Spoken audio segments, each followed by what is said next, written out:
Praise the Lord. Amen. Praise God. Palakpakan muna po natin ang ating Panginoon Diyos. Blessed be His name. Amen. Blessed be the name of the Lord. Amen. Hallelujah. Magandang umaga po sa ating Diyos na buhay. Hallelujah. At magandang umaga rin po sa bawat isa na nagkaroon ng kagalakan na makadalo sa gawaing ito, sa umagang ito. Amen. Naway ang banal na Espiritu ng Diyos ang patuloy na mag-ingat at maggabay at patuloy na magpaalala ng kanyang mga salita sa atin. Amen. Samahan niyo muna po ako sa isang maikling panalangin. Dakilang Ama, Hallelujah, aming Diyos na makapangyarihan, sagana sa habag at pag-ibig. Lumalapit po kami sa pamamagitan ng inyong bugtong na anak, ang aming Panginoong Hesukristo. Dakilang Ama, sa umagang ito, nakikita mo po ang laman ng aming mga puso, O Panginoon. Wala kaming nais, Ama, kundi ang maging kaisa mo, Panginoong Diyos, Ama, sa pag-iisip, sa puso, Ama, sa aming mga gawa at sa pagkilos, Panginoon, upang maging lagi kaming holy and acceptable to you. Anytime na dudulog kami sa panalangin, kami maging karapat-dapat, Panginoong Diyos. Anytime na may hihingiin kami sa inyo, Ama, kami maging karapat-dapat. Sa umagang ito, Panginoong Diyos, iniaalay po namin ang gawaing ito sa inyo. Lord, kayo po ang may kapangyarihan upang papagbaguhin ang buhay ng bawat isa na naririto. We are not here to condemn, we are not here to persecute any brother or sisters, but we are here to submit ourselves to you, O Lord, dahil ito ang nararapat gawin ng isang tunay na Kristiyano, ang mag-submit humbly at isuko namin kung anumang merong pride o kung anumang meron ang nasa puso namin na hindi karapat-dapat. We have to submit it to you, O Lord, upang makakilos ka sa aming buhay.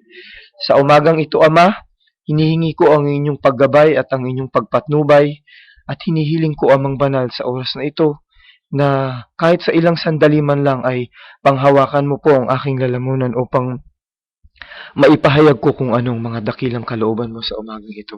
Salamat po, Ama, at muli, we praise you, Lord. Blessed be the name of the Lord, for you are great, you are holy, and you are so mighty, O Lord. Salamat po, Ama. Ito pong aming pagsamo at ang aming mga dalangin sa inyo sa pangalan ng aming Panginoong Kristo Jesus. Amen. Amen. Praise the Lord. Maaari na po tayong wag muna po. Amen. Bago po tayo umupo, kailangan bigyan natin ng galang ang salita ng Diyos. Amen. Praise the Lord. Buksan po natin sa Romans chapter 12, verse 1 and 2. Amen. Isang dalawang verse na napaka-pamilyar, na kahit nakapikit, alam natin. Amen. Praise God. At marahil ito ay exhortation at marahil ito ay itong nais ipahayag muli ng ating Panginoon sa atin bilang pagpapaalala sa mga bagay na nagaganap at mga magaganap pa sa mga hinaharap. Kaya samahan niyo po ko. Amen. Verse 1. I beseech you therefore, brethren, by the mercies of God, that ye present your bodies a living sacrifice, holy, acceptable unto God, which is your reasonable service. Amen. And be not conformed to this world, but be ye transformed by the renewing of your mind, that ye may prove what is that good and acceptable and perfect will of God. Praise the Lord. Ang Panginoon ang siyang patuloy na magpala ng kanyang mga salita. Makakaupo na po tayo. Amen. Praise the Lord. Amen. Actually, amen. Iba yung binabasa ko, pero naisulat ko na ito.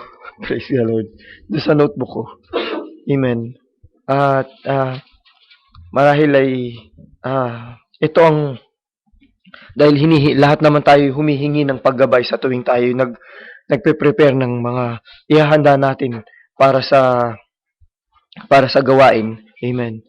Ang ang una kong na-prepare, ang una kong naisulat na nagawan ng notes ay itong pinamagatan na God's Power to Transform. Kaya lang sabi ko, naipangaral na to eh. Sabi ko, kung matatandaan nyo, na-preach na po ito noon sa message. Si Papa. Amen. Amen. Pero, amen, maraming beses na rin. Pero, sa bawat pagpapahayag ng Panginoon, sabi nga, the steadfast love of the Lord never ceases. His mercies never come to an end. They are new every morning. Laging bago. Kahit na naipangaral na, meron pa rin bago. No? Laging bago, merong bagong ipinahayag ang Diyos. Amen.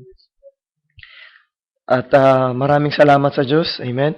At naway siyang patuloy na magpala sa atin. Amen. Sabi niya, God's Power to Transform. Ito yung title ng exhortation na to. Amen. Sabi nga ng binasa natin, kukunin ko yung keyword na be ye transformed, sabi niya. Pinapaalalahanan tayo ni Apostol Pablo na magkaroon ng transformation sa ating mga pag-iisip. Unang-una sa pag-iisip. Katulad nga ng nabanggit kanina, kasi kailangan mabago muna yung pag-iisip ng tao. Amen. Kailangan yun ang mabago sa kanya upang sumunod ang mga bagay. Amen. Dito pa lang sa mundo, nire-require na tayo ng pagbabago ng Panginoong Diyos. Amen. Dito pa lang, habang naririto tayo, kailangan magkaroon na tayo ng mga pagbabago para ma-adapt natin kung ano yung dadatnan natin doon sa inihanda ng Panginoong Hesukristo. Amen. Meron akong babanggitin na mga ilang halimbawa na mga tipo ng natural na nagre-require nga talaga ng pagbabago muna ng pag-iisip para maihanda ka doon sa pupuntahan mo. Amen.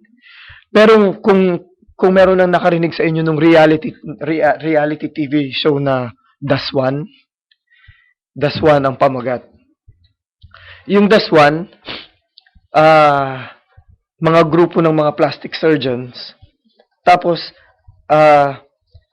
ita-transform nila yung itsura ng tao from pangit to yung acceptable sa sanlibutan. Amen. Kasi yung maganda, alam natin, ang maganda sa Diyos iba sa sanlibutan eh. From pangit to dun sa acceptable ng sanlibutan na mas, amen. Yung para kay Satanas, amen, sinasabi nila. Amen. Yung tatangos ang ilong, kung sabi niya, kung pango, tatangos ang ilong, kung malaki, paliliitin, kung yung bibig, medyo magiging pout, ganun. Tapos yung mga mata, yung mga kilay, tapos yung sa pangangatawan, babawasan ng, kung medyo mahaba yung baba, babawasan. Yung mga tinatawag na ganun. Amen. Pero bago sila mag-undergo ng transformation, alam nyo kung anong ginagawa muna sa kanila? Kinukondisyon muna yung isip nila. Kasi dadaan sila sa pahirap. Amen. Mahirap na bagay. Yung pagkainop, kasi nagkaroon ka ng yung siyempre, lagariin ba naman yung ilong mo o kaya lagariin yung baba mo, masakit yun, tas mamamaga, mag-iiba talaga, amen. Pagkatapos ng operasyon, magkakaroon ng matinding depression yung tao dahil makikita niya, nagkaroon ng total transformation, yung namaga yung mukha niya, praise God, nagkaroon ng total transformation yung physically, yung itsura niya. Kaya, kinukondisyon muna. No? Psychologically, yun yung sinasabi. No? Psychological, nag-undergo ng psychological transformation yung tao. Amen. Pagkatapos nun, amen, paghanda na siya, papasok na siya dun sa, amen, papasok na siya sa operasyon. Amen. So, sa atin, amen, spiritually, no? Tignan niyo yung perversion ni Satanas. No? Spiritually, meron din. Kaya nire-require tayo ng Panginoong Diyos na kailangan magbago yung pinaalalahanan tayo ng ating apostol. Amen. Apostol Pablo na kailangan magbago yung ating pag-iisip. Kasi yung dadatnan natin doon, yung inihanda ng Diyos para sa atin, amen, praise God, napakaganda, amen. Kung hindi handa yung katawan mo sa yung kaisipan mo, praise God, hindi mo mai-enjoy. Amen. Unang-una, walang magaganap. Amen. Praise God. No? So, sabi nga, God has made an escape for His sons and daughters. Amen. In this dying world. He made an escape. Amen. And we ought to be part of that great plan of escape of God. You know? We ought to be part of that. Kasi, Part tayo ng Panginoong Jesus, part tayo ng katawan ng Panginoong Jesus. So dapat, amen. No? We ought to be part of that great plan of God. Amen. Meron pa isa, amen. Certainly you have heard about the news about the people going to Mars. Amen. No? Oh, ibang perversion na naman to na ginagawa ng ni Satanas. Amen. Kasi may rapture na magaganap, no? So kailangan ma-divert din ang isip ng mga tao. Tina-transform niya rin yung isip ng tao. Amen. Into different things para hindi nga naman ma-divert yung kaisipan nila tungkol doon sa plano ng Diyos. Amen. So, yung sabi nga, sabi nung investor, sabi niya, yung may-ari ng kumpanya, ang pangalan ng kumpanya, Mars One, sabi niya. Its goal is to recruit volunteers. We are all volunteers, amen. No? Who would undergo years of training, sabi niya, before blasting off for the months-long journey. Imagine, months ang ite-take para lang makarating sila dun sa Mars. Amen. At kailangan mag-undergo sila ng years of training. Once they land, they'd help colonize the planet. Amen. All as stars of a reality show. No? Yun ang ipinapaisip ni Satanas sa kanila. Amen. They are all stars, no, of a reality show. Kasi ang gagawin, parang Pinoy Big Brother. Amen. Amen. Lahat yan naka-broadcast. Amen. Hindi naman imposible. May mga satellite na umiikot, nag-orbit sa Earth at sa, amen, nag-orbit sa axis ng Earth. Praise God. Yung from training up to yung take-off, hanggang mag-land, hanggang nandun na sila, amen, naka-broadcast yan. Siyempre, lahat ng tao, ma-amaze. So, lahat ng tao manunood. No? Maraming magkakaroon ng sponsors, maraming advertisements, kikita nga naman yung kumpanya ng malaki. Diversion ni Satanas. Amen. But this is not hindi ito yung plano ng Diyos para sa atin. Amen. No? So imagine, yung training na gagawin sa kanila, babaguhin din yung isip nila. No? Babaguhin ang isip nila kasi yung dadatnan nila doon, hindi naman conducive for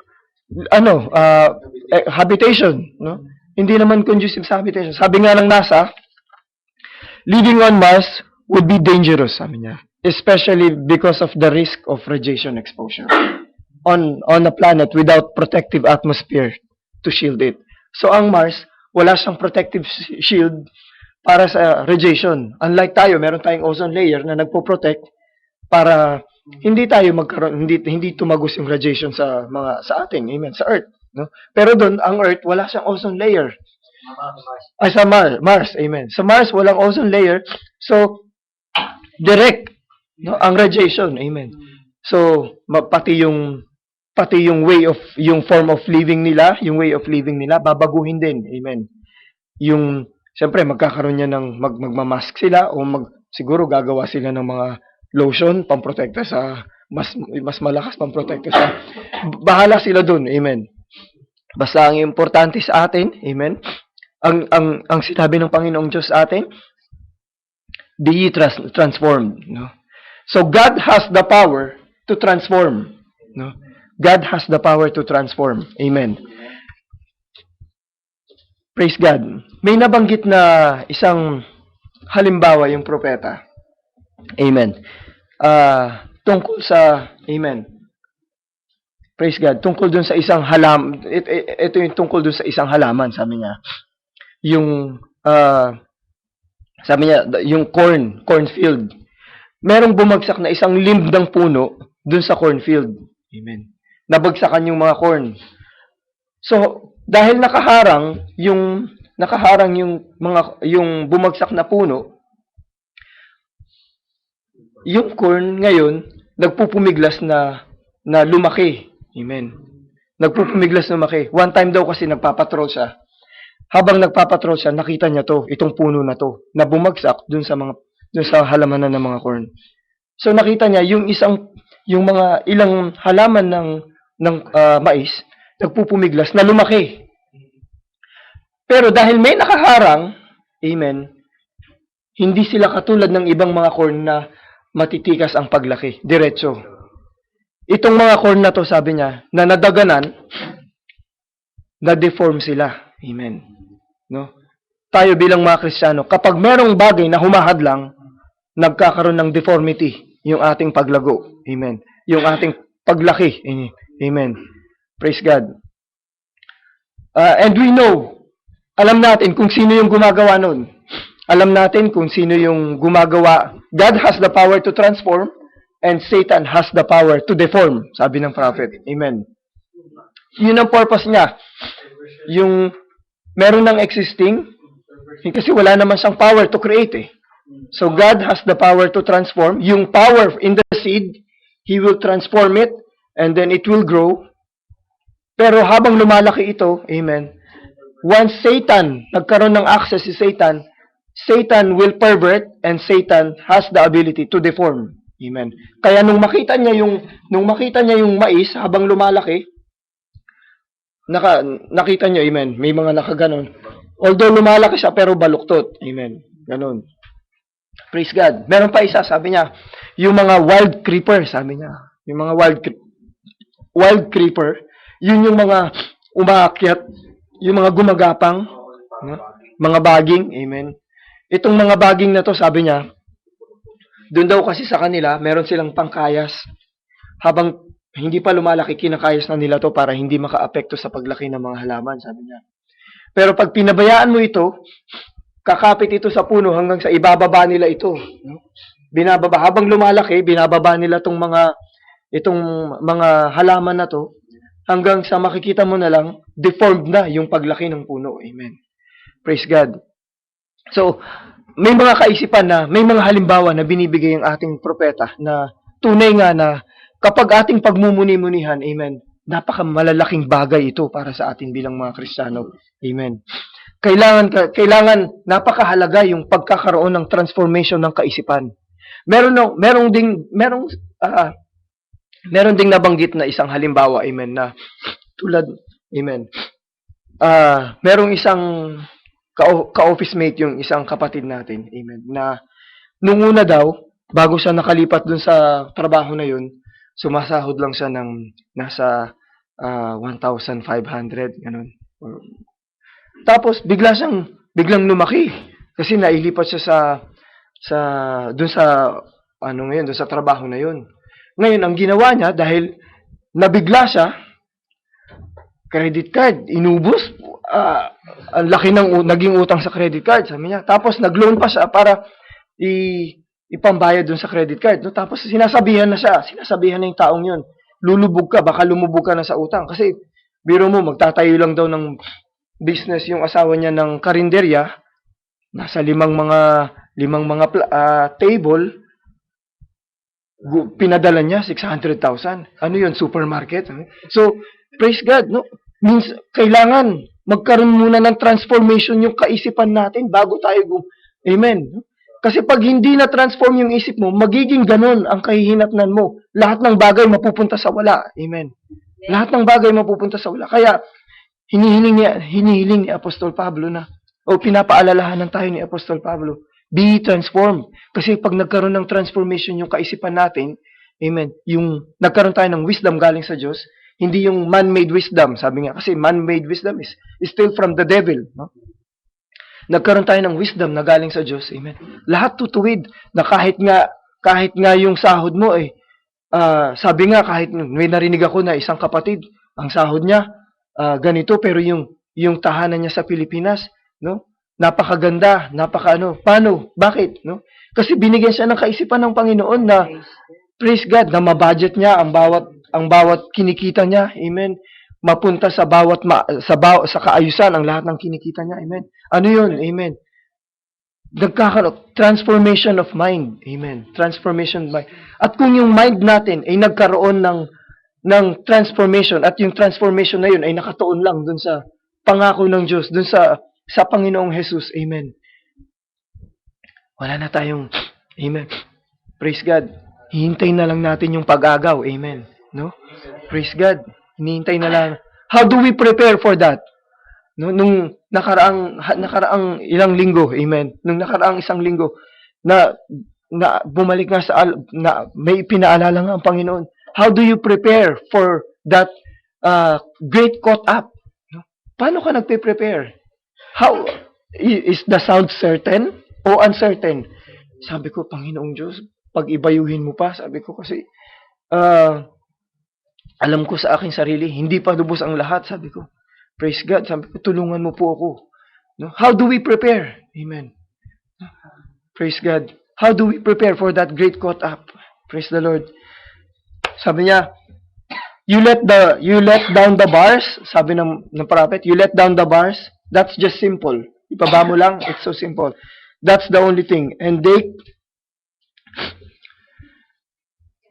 sabi niya, they could join the church today and live any kind of life or anything. But I tell you one thing, you can't be born again and live any kind of life. Sabi niya. Hindi ka, you can't be born again and live any kind of life. You live for Jesus Christ when you're born again. Amen. And you'll act like a man. Sabi niya. You'll act like a man and you'll conduct yourself as real Christian. If you're born again of the Spirit of God. Sabi niya. Praise God. Praise the Lord. Amen. Praise God. May mga dumadating na pagsubok sa ating mga buhay sa church na to. Amen. Praise God. Pero amen, ang laging pumapasok din sa isip ko, who are we to condemn? Who are we to say? Who are we to judge? No? Who are we to judge? Meron bang kahit isa man dito ang makakapagtaas ng kamay, sasabihin nila na hindi na sila nagkasala? Nasa glorified body na ba kayo? Para mangyari yun. Amen. Wala pa. Amen. Praise God. At bukas pa ang biyaya.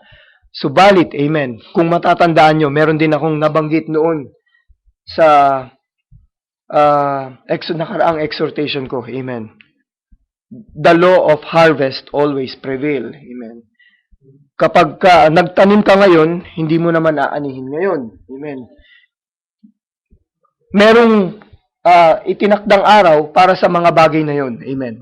Kung nagtanim ka, may itinakdang bagay para anihin mo yung itinanim mo. Amen. And that will be our personal dealing with God. Amen. No. That will be our personal dealing with God. Sabi nung, amen, praise God, it was in the merits of our faith that made us whole. Sabi ng prophet, it's in the merit of our faith that made us whole. Ano yung praise God, ano yung imomod again? Sabi ng you got to get broken before you can be molded again. Sabi ng prophet. Amen. He is our potter and we are the clay. So if we got broken, amen, ang Panginoong Jesus ang bahala na magbalik uli sa atin dun sa forma na ayon sa gusto niya para sa atin. Amen. Praise God. The word of God defeats any form of evil. Alam natin yan. The word of God defeats any form of evil. Kaya lang masyadong nangingibabaw sa atin. Masyadong nangingibabaw yung kaisipan natin, yung kagustuhan ng kaisipan natin. Amen. Kaya may mga nakakalusot. Kaya minsan may mga, sabi nga, amen, mabuti na lang may pagpapaalala ang Diyos sa atin. Kasi minsan, gusto nang humulagpos. Amen. Pag may galit, talagang gusto nang humilagpos ng sisipain mo na, susuntukin mo na, pagsasabihin mo na ng hindi maganda. Amen. Pero meron pa rin nagko-contain. Amen. Kasi pinigyan ka na ng kaisipan ng Diyos. Amen. Praise God. Pero habang naririto pa tayo, amen, continue pa rin yung transformation. Continue pa rin yung transformation na kailangan mangyari sa atin. Amen. Walang imposible sa Diyos. Amen. Kapag ninais niya, kapag humingi tayo sa Kanya, kapag nagpasakop tayo sa Kanya, walang imposible sa Diyos.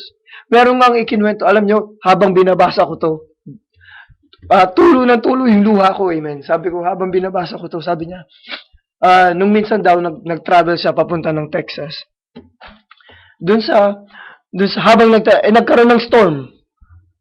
Nag-ano muna sila, nag-emergency landing muna sila. Tapos i-check in daw sila dun sa isang hotel. Dun sa Peabody Hotel, sabi niya ganun. Tapos sabi sa kanya, bukas pa-flight kayo uli, paalis, sabi niya ganun. Ganitong oras, sabi niya ganun. I think 7:30 yata yun kung di ako nagkakamali. Tapos 6:30 bumangon na siya. Tapos naglakad-lakad siya para maghulog ng sulat. Amen. Habang naglalakad siya, may parang tumawag sa kanya. So akala niya, paglingon niya ganun, may parang pulis. Pulis yata yun. O sheriff, sabi niya. Akala niya, yun yung tumawag sa kanya. Nagtago ko, sabi niya, umano ko sa pole, sabi niya ganun. Tiningnan ko, sabi niya. Pero hindi yun, sabi niya. Lord, ikaw ba yung tumawag sa akin? Sabi niya ganun. Tapos, turn back, go back, sabi niya. Turn your back, sabi niya, go back, sabi niya. So, bumalik siya. No? Dire-diretso lang siya. Dire-diretso lang siyang naglalakad. So, habang naglalakad siya, dire-diretso, sabi niya. Habang naglalakad siya, nakita niya meron siyang nakitang isang babae, sabi niya. Napunta pala siya dun sa lugar ng mga negro, sabi niya, yung mga colored people, sabi niya. Kasi hindi sila tinatawag na negro, kundi colored people, sabi niya. Napunta siya sa lugar na yon, nakita niya yung mga fences, whitewashed, sabi niya. And then merong isang nakatayong babae, sabi niya, colored woman, sabi niya. Kung makikita niyo si Aunt Jemima, sabi niya, natuwa ko kasi, alam niyo yung syrup, amen, yung nilalagay sa muffle, o sa pancake, si Aunt Jemima, ganun daw yung itsura niya. Sabi niya, kaya na-picture ko kagad, ganun siguro nga. Medyo chubby chick, sabi niya ganun. Sabi niya, nung makausap niya nung paglapit niya, kasi ang tawag sa kanilang, ang preacher, ang tawag sa mga preacher ng mga colored people is parson, sabi niya. Parson, sabi niya, ikaw yung hinihintay ko, sabi niya. Nakita daw niya, praise God, nakita niya in a vision, sa dreams, no? Nakita niya in a dream na may dadating na tao na nakaganito, nakasuot ng sombrero, tapos ganito yung suot, sabi niya. Praise God. Alam niyo kung anong oras niya hinihintay? 3 o'clock in the morning, naghihintay na yung babae. Praise God. Because of her faith, hinintay niya talaga na dadating yung taong yun because God will send that man. Amen. So, nung sinabi niya, na ikaw yung hinihintay ko, sabi niya ganun. Praise God. Ikaw yung hinihintay ko na magpapagaling dun sa sabi niya. Tapos binanggit niya na merong sakit yung anak niya. Praise God. Tapos sabi niya, tinrain ko siya bilang isang mabuting anak, sabi niya ganun.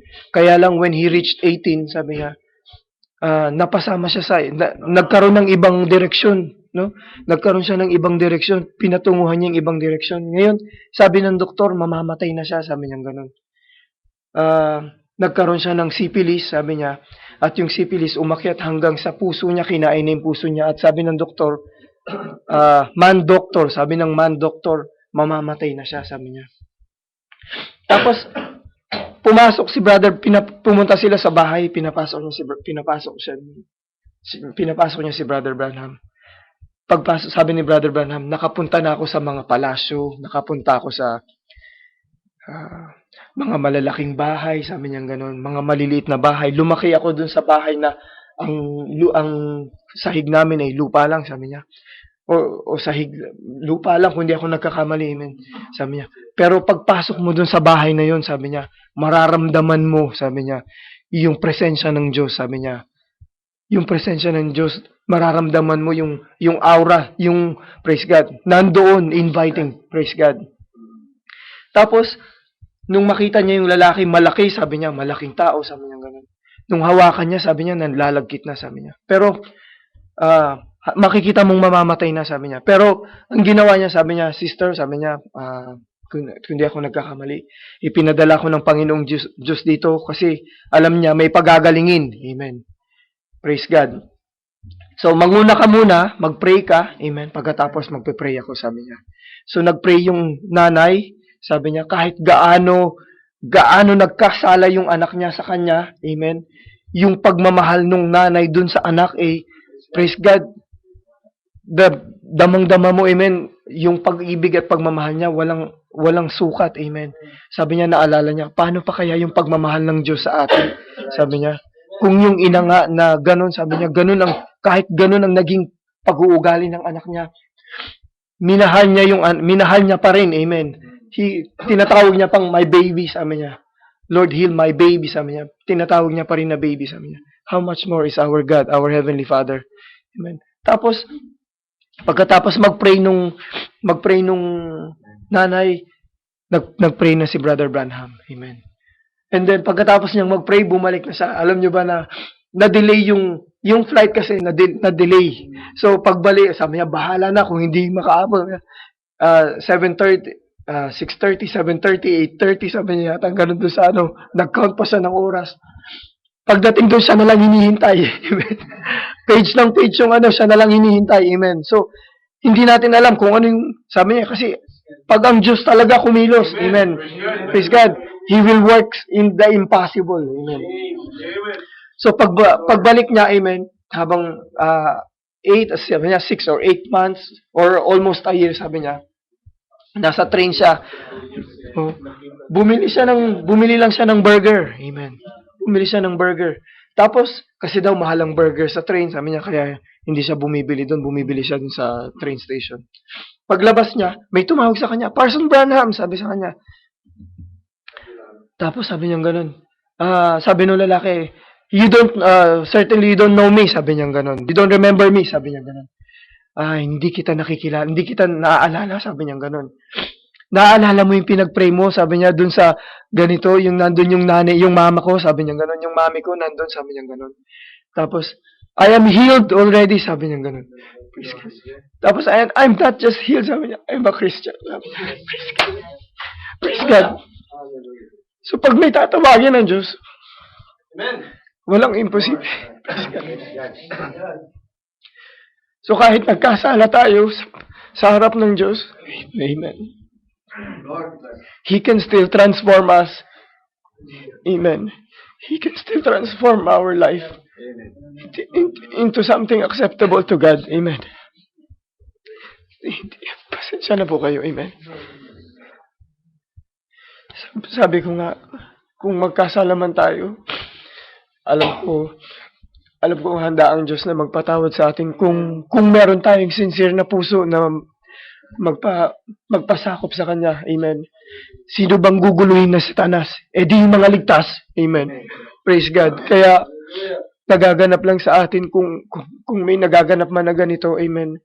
Nagaganap ang mga bagay na to kasi sino bang babatuhin? Sabi nga, di yung namumunga. Amen. Sino ba yung guguluhin ni Satanas? Amen. Praise God. Pero, bilang pagtatapos, amen, gusto kong banggitin ito. Amen. Praise God.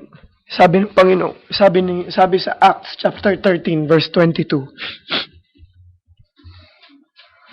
Amen. Sabi niya, and when he had removed him,